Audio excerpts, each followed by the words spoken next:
혹시 주인이 자기 종한테 설교를 듣고 심지어 신학 공부까지 시켜줬다면 믿으시겠어요? 오늘 저희가 함께 살펴볼 자료에 바로 그런 정말 놀라운 이야기가 담겨 있습니다. 네, 에베소서 6장 5절에서 9절에 대한 설교 말씀 기록인데요. 이게 주인과 종의 관계, 그리고 뭐랄까 서로 복종하는 삶에 대해 생각해보게 만드는 그런 내용입니다. 네, 맞습니다. 오늘 이 자료를 통해서 우리는 그 주어진 사회 구조 속에서도 서로를 어떻게 존중하고 또 인격적으로 대해야 하는지, 거기에 대한 성경의 가르침, 그리고 그게 실제로 어떻게 구현됐는지 그 역사적 사례를 한번 보려고 합니다. 아, 네. 당신께서도 이 관계들 속에서 어떤 새로운 통찰을 얻으실 수 있을지 같이 한번 살펴보시죠. 네. 정말 흥미로운 이야기부터 시작하면 좋을 것 같아요. 이게 1900년대 초반 그 김제 금산 지역의 부유한 지주였던 조덕삼이라는 분하고 그의 집 마부, 그러니까 당시로 치면 머슴이죠. 이자익이라는 분의 이야기입니다.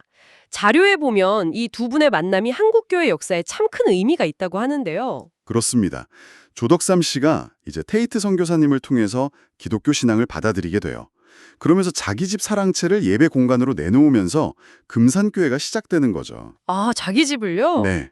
근데 여기서 주목할 점이 조덕삼 씨가 당시 사회 통념을 깨고 자신의 종이었던 이자익 씨를 아들이랑 같이 공부시키고 또 신앙생활도 함께 하도록 이렇게 배려했다는 거예요. 신분제가 엄격했던 시기잖아요. 그때는 정말 상상하기 어려운 결정이었죠. 그러게요. 정말 대단한 결정인데 더 놀라운 사건은 그 다음에 1907년에 있었다면서요. 교회 장로 투표. 아, 네, 맞습니다. 그 장로 투표에서 정말 상상하기 힘든 일이 벌어지죠. 교회의 중요한 평신도 지도자, 그러니까 장로를 뽑는데 종의 신분이었던 이자익 씨가 주인인 조덕삼 씨보다 표를 더 많이 받아서 선출된 겁니다. 와, 정말 이게 가능한 일인가 싶은데요. 당시 교회 안팎으로 파장이 상당했을 것 같아요. 그랬겠죠. 근데 조덕삼 씨의 반응이 더 놀라웠습니다. 이분이 이렇게 말했다고 해요. 우리 금산교회 성도들은 참으로 훌륭한 일을 해냈습니다. 이자익 영수, 영수는 이제 지도자라는 존칭이죠. 이자익 영수는 저보다 신앙의 열의가 대단합니다. 하면서 결과를 아주 겸허하게 받아들이고 이자익 씨를 인정하고 축하해줬다는 거예요. 이야, 대단하네요. 그래서 그 후로는 교회에서는 장로인 이자익 씨가 설교를 하고 주인 조덕삼 씨는 다른 성도들하고 같이 바닥에 앉아서 말씀을 듣는 그런 모습이 펼쳐졌다고 합니다. 교회에서는 역할이 바뀐 거네요. 그렇죠. 물론 이제 집에서는 여전히 이자익 씨가 주인 조덕삼 씨를 성실하게 섬겼다고 하고요. 아, 그 관계는 또 유지가 됐군요. 네. 근데 조덕삼 씨는 여기서 그치지 않고 이자익 씨가 평양에 있는 신학교에서 공부할 수 있도록 재정적으로 후원을 해요. 와, 공부까지. 네. 그리고 나중에 이자익 씨가 금산교회 2대 담임 목사로 오게 되는데 그것도 적극적으로 지지했다고 합니다. 이런 신분을 뛰어넘는 존중과 관계, 이게 어떻게 가능했을까 싶은데 바로 이 지점에서 에베소서 말씀이 좀 중요한 빛을 던져주는 것 같아요. 바로 그렇습니다. 이 금산교회 이야기가 에베소서 6장의 가르침을 정말 생생하게 보여주는 사례라고 할 수 있죠. 5절을 보면 종들아 두려워하고 떨며 성실한 마음으로 육체의 상전에게 순종하기를 그리스도께 하듯 하라고 되어 있거든요. 네. 여기서 핵심은 그 상전 자체가 그리스도다 이런 의미가 아니에요. 그게 아니라 그 상전을 섬기는 행위 자체를 그리스도를 섬기는 마음으로, 즉 하나님 앞에서 진실하게 성실하게 하라는 요구인 거죠. 아, 그러니까 사람 눈치 보면서 겉으로만 하는 그런 순종이 아니라 정말 마음 중심에서 우러나오는 태도를 말하는 거군요. 그렇죠. 그리고 이어서 8절에서는 보상을 약속해요. 이는 각 사람이 무슨 선을 행하든지 종이나 자유인이나 주께로부터 그대로 받을 줄을 암이라. 하늘의 주인이 다 보고 계시니까 뭐 사람 인정에 너무 매달리지 말고 최선을 다하면 된다 이런 격려처럼 들리네요. 네, 맞아요. 그리고 9절은 이제 주인에게 하는 권면인데 이게 당시로서는 그야말로 혁명적입니다. 상전들아 너희도 그들에게 이와 같이 하고 위협을 그치라. 이렇게 말하거든요. 이와 같이요? 네, 바로 그 이와 같이가 핵심이에요. 종에게 방금 요구했던 것처럼 주인, 너희도 종을 죽게 하듯, 즉 두렵고 떨리고 성실한 마음으로 대하라는 겁니다. 와, 종을 그렇게 대하라고요? 네, 당시 노예를 그냥 물건이나 재산처럼 취급했던 로마 사회를 생각해보면 이건 뭐 기존 질서를 완전히 뒤흔드는 아주 전복적인 발상이었죠. 그렇겠네요. 뭐 제도를 당장 없애지는 못했지만 그 정신을 내부에서부터 바꾸려는 그런 시도였다고 볼 수 있습니다.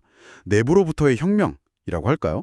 근데 그 같은 방식으로 대한다는 게 당시 사회에서 구체적으로 어떻게 실현될 수 있었을지 참 쉽지 않았을 것 같은데요. 그 이유는 어떻게 설명하나요? 그 답이 9절 하반부에 나와요. 이는 그들과 너희의 상전이 하늘에 계시고 그에게는 사람을 외모로 취하는 일이 없는 줄 너희가 알미라. 아, 하늘의 상전 앞에서는 다 똑같다. 바로 그거죠. 주인이나 종이나 우리 모두는 하늘에 계신 동일한 주인을 섬기고 있다. 그리고 그분의 앞에서는 뭐 신분이나 지위, 이런 외적인 조건이 아무런 의미가 없다는 겁니다. 이 평등 사상이 주인과 종의 관계를 완전히 새롭게 정의하는 근거가 된 거죠. 네. 그런데요, 자료에서도 좀 지적하고 있듯이 이 구절이 역사적으로 좀 안 좋게, 그러니까 노예제를 정당화하는데 오용되기도 했다는 점은 참 안타까워요. 예를 들어 미국 남북전쟁 때처럼요. 맞습니다. 그 점은 분명히 짚고 넘어가야 할 부분이죠. 자료는 이게 성경의 본 뜻은 아니라고 해석하는 거죠? 네, 자료에서는 성경이 노예제 자체를 뭐 찬성하거나 옹호한 것은 아니다 이렇게 봐요. 다만 당시의 그 현실적인 사회 구조 안에서 뭐랄까 급격한 파괴나 혼란보다는 복음을 통한 개인의 변화 그리고 관계의 혁신을 먼저 추구했다고 분석하는 거죠. 물론 그 해석이 결과적으로는 노예제를 유지하는 데 이용될 여지를 남겼다는 비판도 충분히 가능합니다. 그 경계가 늘 긴장 관계 속에 있었던 것 같아요. 그렇군요. 이 주인과 종의 관계에 대한 가르침이 사실 에베소서의 더 큰 문맥 안에 있는 거잖아요. 5장 21절에 나오는 그리스도를 경외함으로 피차 복종하라는 그 큰 원리 안에 포함되는 거군요. 부부관계, 부모-자녀 관계에 이어서요. 정확합니다. 핵심은 결국 사회적인 역할이나 직분, 뭐 나이 이런 것과 상관없이 서로를 하나님 앞에서 동등한 인격체로 존중하라는 거예요. 빌립보서 2장 3절 말씀도 생각나네요. 오직 겸손한 마음으로 각각 자기보다 남을 낮게 여기고 아, 네. 그러니까 서로 존중하고 오히려 나를 낮추는 그런 태도를 요구하는 거죠. 물론 현실에서는 서로 복종한다는 게 참 쉽지 않고 어떻게 보면 좀 모순적으로 들릴 수도 있을 것 같아요. 그렇죠. 이론적으로는 좀 역설적이죠. 네. 하지만 성경은 이런 이상적인 관계를 향해서 계속 나아가라고 권면하는 거군요.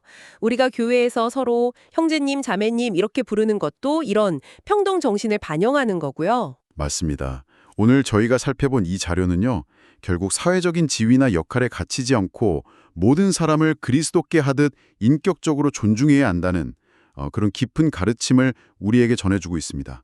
특히 김제 금산교회의 조덕삼 장로님과 이자익 목사님의 이야기는 그 가르침이 그냥 이론이 아니라 실제 삶에서 얼마나 아름답게 구현될 수 있는지를 보여주는 아주 강력한 증거라고 생각합니다. 네, 정말 감동적인 이야기였습니다. 마지막으로 이 질문을 청취자 여러분께 한번 던져보고 싶습니다. 당신의 일상 속 관계들을 한번 떠올려 보세요. 직장에서든 아니면 가정에서든 혹은 그냥 스쳐 지나가는 누구와의 관계에서든 그 상대방을 하늘의 상전을 대하듯 존중하고 그 사람의 본질적인 가치를 인정하려고 노력할 때 그때 당신의 태도와 그 관계는 어떻게 달라질 수 있을까요? 이 질문을 잠시 곱씹어 보시면 좋겠습니다.